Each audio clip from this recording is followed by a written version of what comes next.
క్యూనే న్యూస్కు స్వాగతం. నిజామాబాద్ జిల్లా సిరికొండ మండలం చిన్నవాల్గోడ్ గ్రామంలో ఈరోజు ఉపాధి కూలీల పని వద్దకు వెళ్లి ఎంపీ అభ్యర్థిగా జీవన్ రెడ్డిని గెలిపించాలని మండల కాంగ్రెస్ నాయకులు కోరారు. ఈ యొక్క ప్రచారంలో ఎంపీ అభ్యర్థి జీవన్ రెడ్డి మరదలు శోభారాణి ముఖ్య అతిథిగా ప్రచారంలో పాల్గొన్నారు. ఈ సందర్భంగా శోభారాణి మాట్లాడుతూ జీవన్ రెడ్డి ప్రజల మనిషి అని, ప్రజల కోసమే ఆయన పరితపిస్తారని, వ్యవసాయ రంగం పైన పట్టు ఉన్న వ్యక్తి అని, అలాంటి వ్యక్తిని ఎంపీగా మనం గెలిపించుకుంటే రైతులకు లబ్ధి చేకూరుతుందని ఆమె అన్నారు.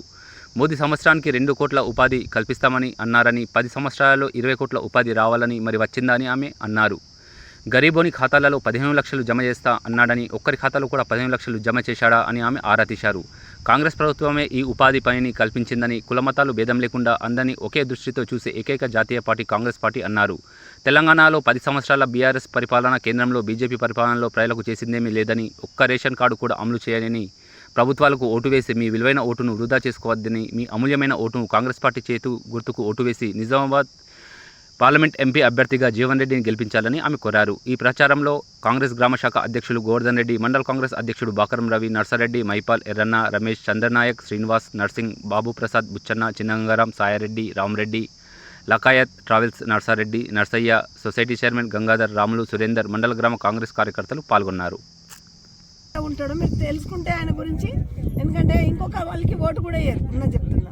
ఇక ఇవాళ ఎట్లుందంటే ఎలక్షన్ వచ్చినప్పుడు వాతావరణంలో ఈడ ఓడగొట్టాలంటే 2000 పంచుతారు, 5000 పంచుతారు ఉన్నది చెప్తున్నా. పంచితే అప్పుడు అనుకుంటారు ఇప్పుడు వచ్చిందే లెక్క కావచ్చు అనుకుంటారు. కానీ అది కాదు. పనిచేసే నాయకులు ఎప్పుడైనా మీరు చూడండి, ఆ రోజు కాంగ్రెస్ పార్టీ అధికారంలోకి వస్తే ఇంటింటికి రేషన్ కార్డు వచ్చిందా లేదమ్మా, వచ్చిందా లేదా? మరి ఇవాళ నేను సర్పంచ్ మొన్నటి వరకు నాది ఒక పెద్ద గ్రామం, 10,000 8,000 పాపులేషన్ ఉండే గ్రామం. ఒక రేషన్ కార్డు ఇప్పించాలంటే నేను ఇప్పించలేకపోయినా. అంటే నేను లేస్తే రోజు పొద్దున ఆఫీస్లోనే కూర్చుంటా, ఏ కలెక్టర్ దగ్గరికైనా నిమిషాల్లో పేపర్ పట్టుకొని పోయేంత కెపాసిటీ నాకు ఉంది. కానీ ఒక పని కాలే. అంటే దీన్ని పట్టుకొని ఎవరిది తప్పు అన్నట్టు? నాది తప్పు కాదు, అంటే గవర్నమెంట్ తప్పు. ఒక రేషన్ కార్డు కూడా ఇప్పించలే. ఒక పెన్షన్ అన్నారు, ఇప్పుడు నేను అన్నాడు మాకంటే పెద్దోళ్ళకు అట్లా చిన్నోళ్ళకే వస్తుంది, మాకు రాలే.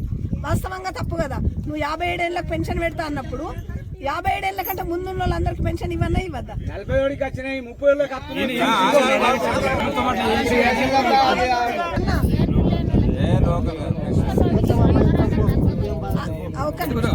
జీవన్ రెడ్డి గారికి చేతి గుర్తుకు మరి, ఎందుకంటే 6 సార్లు ఎమ్మెల్యే వేసిండ్రు, ఎమ్మెల్సీ వేసిండ్రు, సమితి ప్రెసిడెంట్గా వేసిండ్రు. ఆయన రైతుల పక్షాన, గరీబోళ్ళ పక్షాన, అందరి పక్షాన అందరికీ పనిచేసే వ్యక్తి కాబట్టి మరి మళ్ళీ మనకు ఇప్పుడు కాంగ్రెస్ పార్టీ గవర్నమెంట్ వచ్చింది. మరి మీరు అంతకుముందు చూసిండ్రు 10 ఏళ్ళు టీఆర్ఎస్ సర్కార్ ఉంది, ఇటు 10 ఏళ్ళు బీజేపీ అధికారంలో ఉంది. ఇప్పుడు టీఆర్ఎస్తోని సరే పోటీ లేదు. వాస్తవంగా టీఆర్ఎస్ అంటే నమ్మకం పోయింది, జనాలకి అయ్యారు. ఒక బీజేపీ ఆయన వచ్చి ఓటు అడుగుతుండు. మరి బీజేపీ కూడా అధికారంలో 10 సంవత్సరాల నుంచి ఉంది. మరి ఈ 5 ఏళ్ళు అయితే ఈయననే ఉన్నాడు కదా వ్యక్తి. సరే అప్పుడు ఆమె కవిత ఉంది కావచ్చు, సరే ఆమె ఏం చేసిందో. ఇప్పుడైతే అధికారం బీజేపీ ఉంది, మనిషి కూడా బీజేపీ ఆయనే ఉన్నాడు. మరి ఉన్నప్పుడు ఎన్ని పనులు చేసిండు? మీ ఊర్లలోకి ఎన్నిసార్లు వచ్చిండు?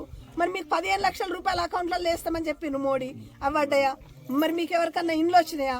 మరి మీ పిల్లగాళ్ళకి ఎవరికన్నా నౌకర్లు వచ్చినాయా? సెంట్రల్ గవర్నమెంట్ నుంచి సంవత్సరంకు 2 కోట్ల నౌకర్లు ఇస్తా అన్నాడు. మరి 10 సంవత్సరాలే మోడీ 2 కోట్లు అంటే ఒక్కొక్క జిల్లాకు ఎన్ని రావాలి? ఇప్పుడు 20 కోట్ల 10 సంవత్సరాలు అంటే 20 కోట్ల నౌకర్లు రావాలి కదమ్మా.